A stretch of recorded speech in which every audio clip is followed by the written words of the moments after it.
The boxes were in my hallway. 6 of them, stacked neatly against the wall outside the master bedroom. My master bedroom, the one my late husband Vincent and I had slept in for 36 years. The one I had been the sole occupant of for the 11 years since his death. The boxes were labelled in my daughter-in-law Marguerite's careful handwriting. Kitchen, linens, Vincent's closet, nightstand. She had labelled the box that contained the contents of my own nightstand with my dead husband's first name. I had been at the grocery store. I had been gone for 53 minutes. When I had left, my bedroom had been my bedroom. When I returned, my bedroom had been packed. I stood in the hallway with my canvas tote bag. In one hand, there was a half-gallon of milk in it, and a small wedge of cheddar from the deli counter, and a bunch of bananas that were exactly 3 days from being too ripe, and I looked at the boxes for a long moment. From the master bedroom came the sound of furniture being slid across hardwood. A man's grunt. My son Theodore's voice saying, "Just push the dresser flush to the wall, babe. We'll figure out the rest of the layout tonight." Marguerite's voice answered from inside the room. "Theo, can you grab the curtain rods from the truck? I want to swap these out before bedtime." The kids' bath stuff needs to go in the closet first. The kids' bath stuff. The truck. The dresser flush to the wall. I set down the tote bag on the hallway bench Vincent had built for me in 1989. I walked, very slowly, toward the open door of the master bedroom. I stopped at the threshold. Marguerite was on her knees by the window, unrolling a length of patterned cream curtain.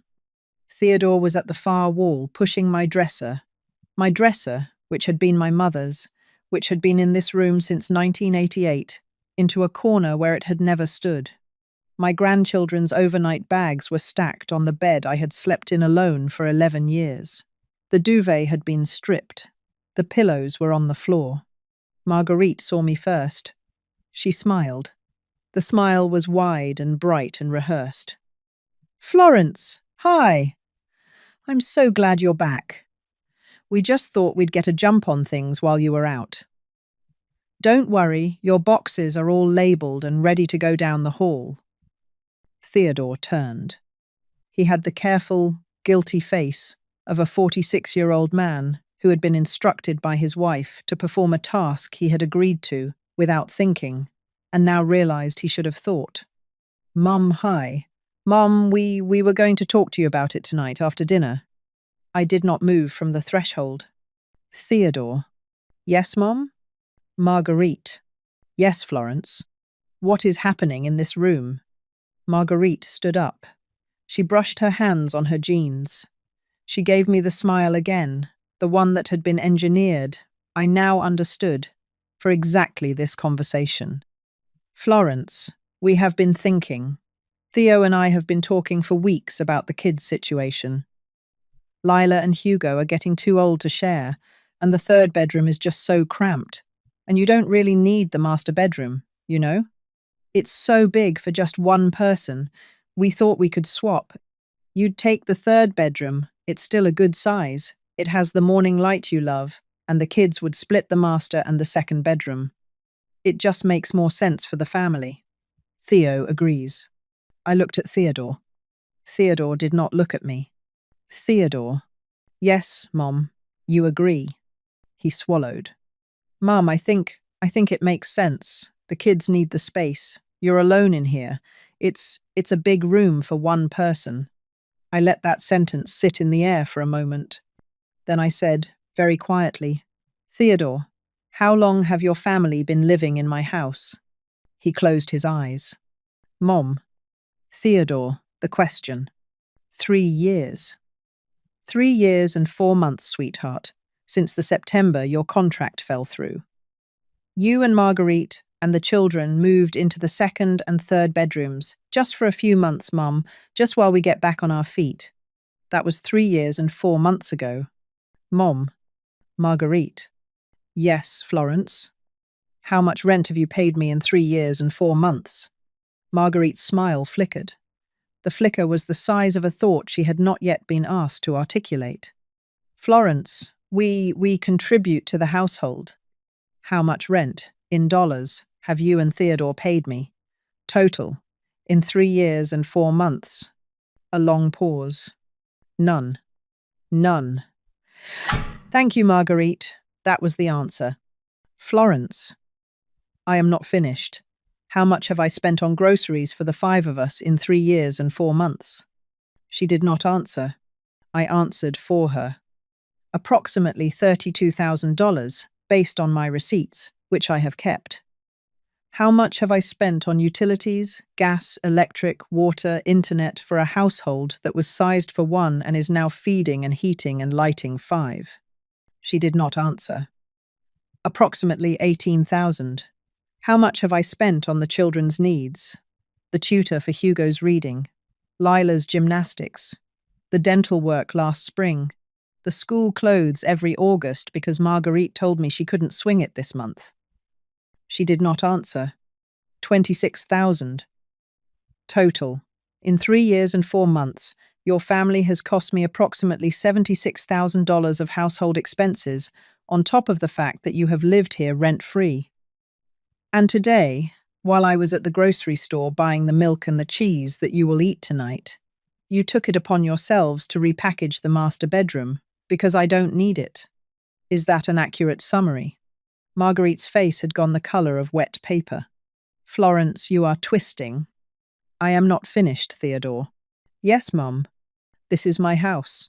Yes, Mum. My name is on the deed. Your father's name was on the deed. When your father died in 2014, the house transferred to my sole ownership. You and your sister and your brother were beneficiaries on the will. Upon my death, I am not dead. Are you aware that I am not dead? Mom. Theodore, are you aware that I am not dead? Yes, Mom, I am aware.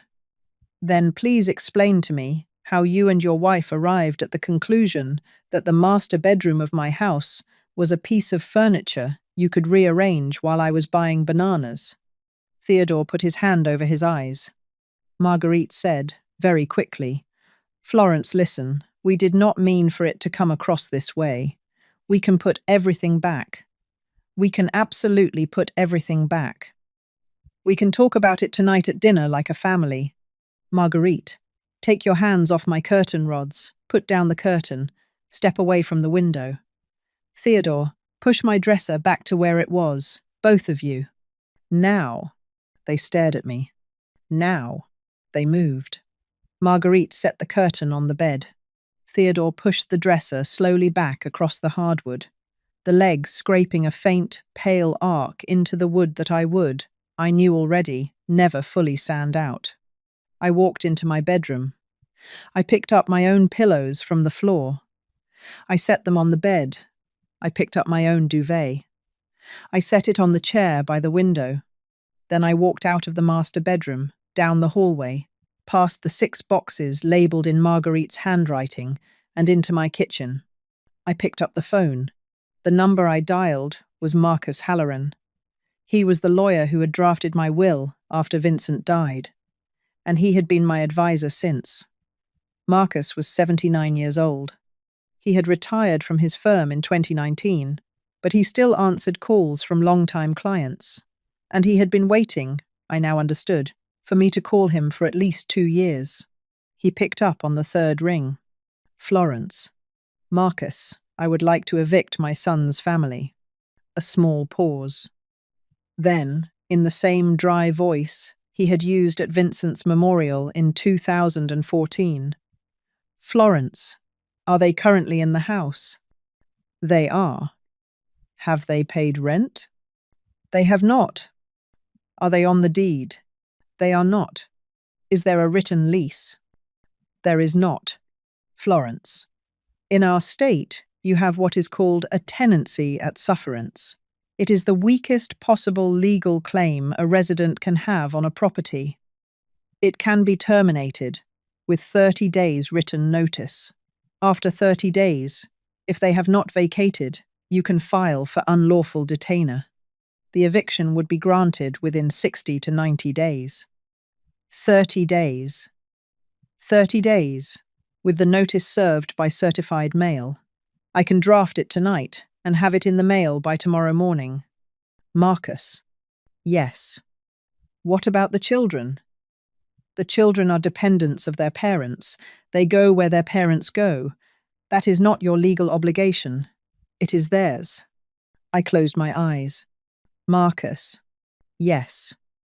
Vincent told me. In 2013, the year before he died. He said, Florence, if Theodore ever moves back in, you give him 8 weeks. If he is not gone in 8 weeks, you call Marcus. I gave him 3 years and 4 months. There was a small silence on the line. Then Marcus said, very quietly, Florence. Vincent told me that too, in a different conversation. He said, Marcus, my wife is going to be too kind to Theodore. I want you to wait for her call, and when it comes, I want you not to argue with her. I have been waiting 11 years. Marcus. Yes. Draft it. Florence, I will have it in the certified mail queue by 9 a.m. tomorrow. Marcus. Yes. Make it 30 days, not 60, not 90, 30. Florence, it will be 30. I hung up. I made myself a cup of tea. The kettle whistled. I poured. I sat at my kitchen table by the window. The maple in the front yard had gone the orange it always went in late October. Vincent had planted that maple in 1985. After a few minutes, Theodore came into the kitchen. He sat across from me at the table. He had taken off his work boots. His socks did not match. Mum. Yes. Marguerite is upstairs, putting the bedroom back the way it was.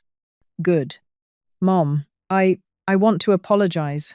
I should never have agreed to it. I should have stopped her when she suggested it last week. Theodore. Yes. Last week. Yes. She suggested it last week. Yes. And you and she discussed it for a week.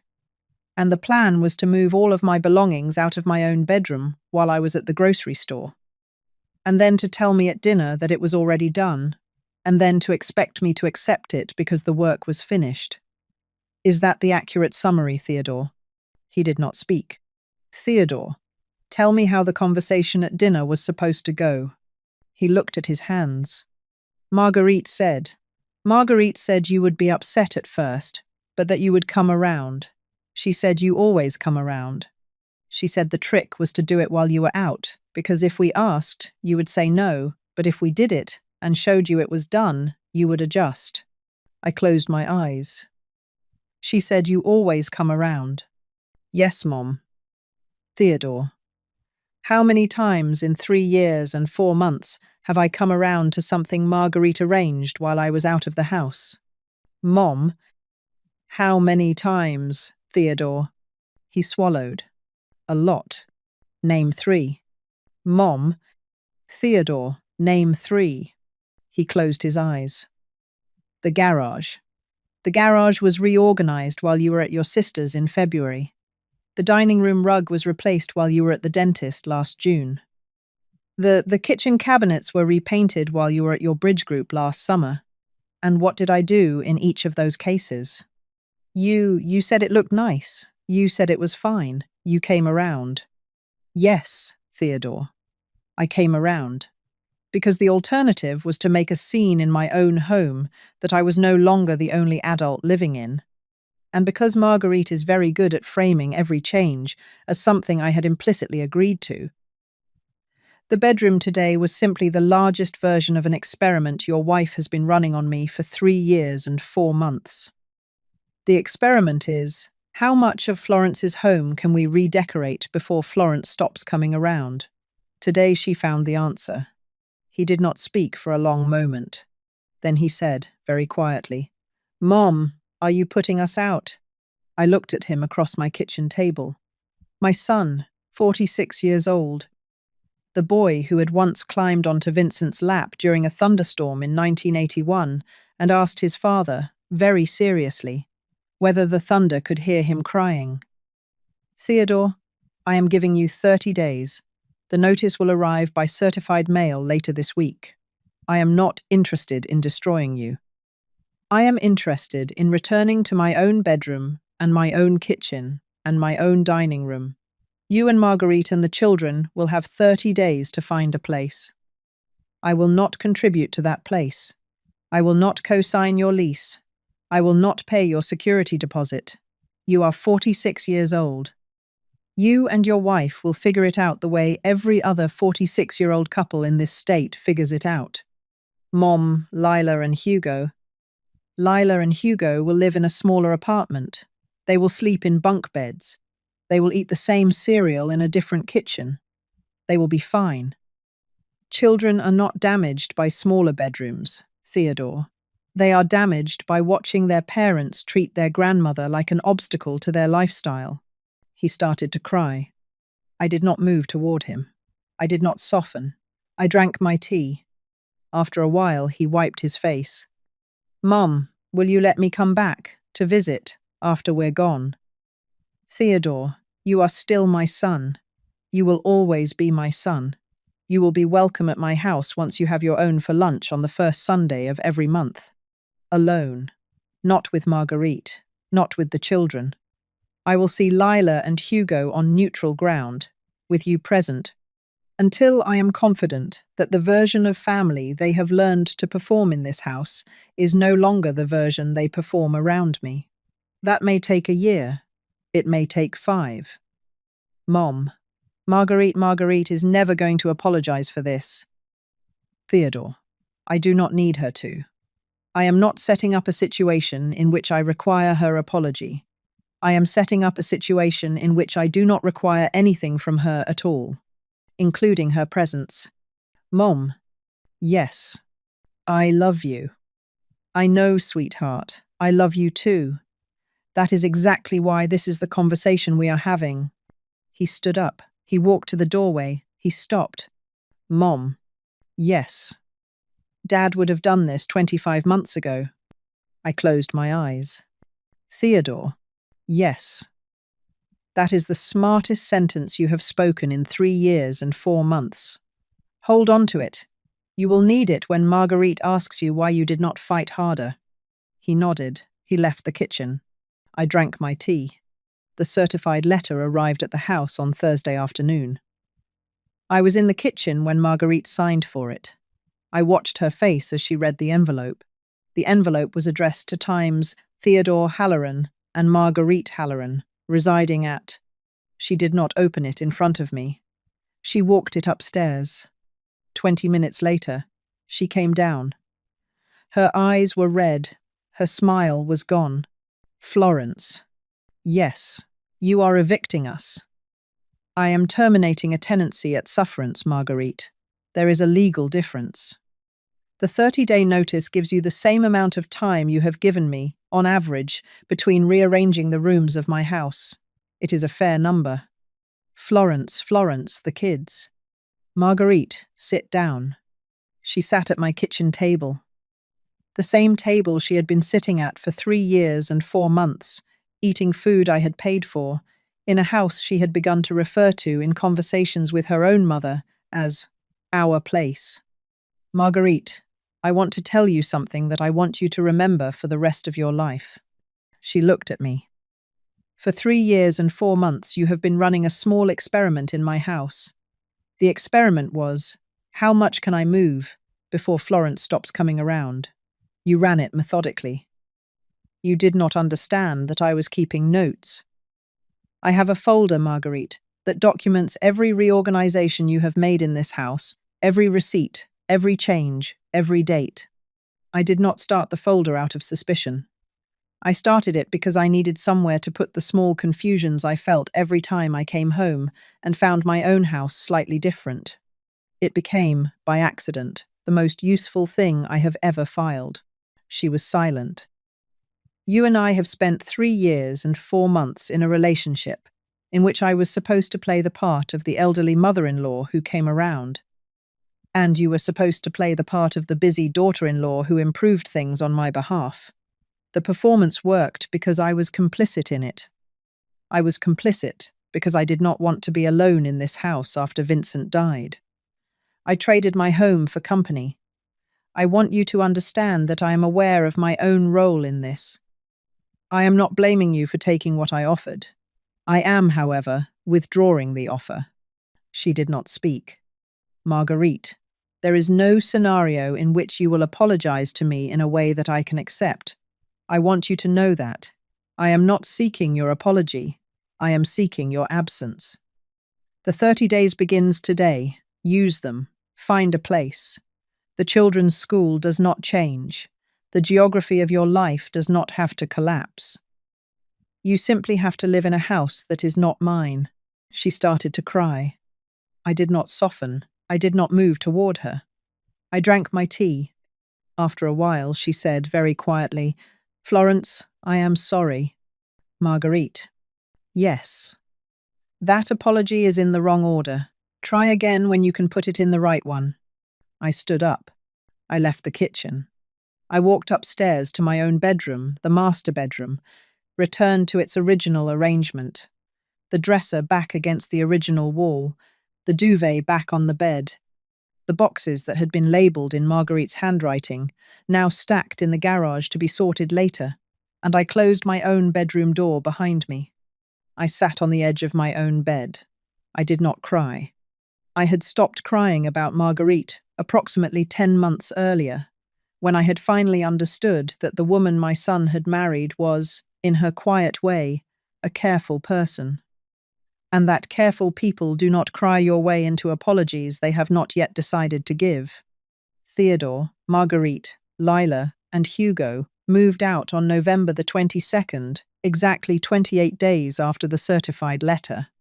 They left 2 days early, which I appreciated. Marguerite did not say goodbye. Lila and Hugo hugged me at the door. Lila, who was 10, whispered into my shoulder. "Grandma, are you mad at me?" I said. "No, sweet pea. I am not mad at anyone in this house who is under 15.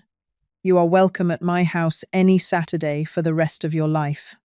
You will visit me, and we will bake bread, and you will tell me what books you are reading. Do you understand?"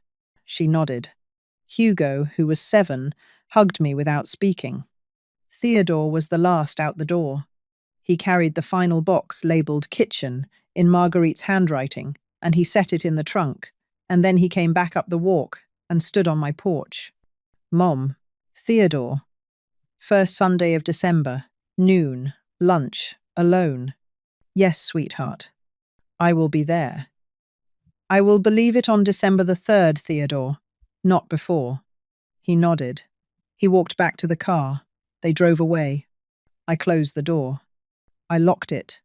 I walked through my own house, every room, slowly, and I touched the walls, and the furniture, and the door frames, and the kitchen counters. I touched my mother's dresser. I touched Vincent's reading chair.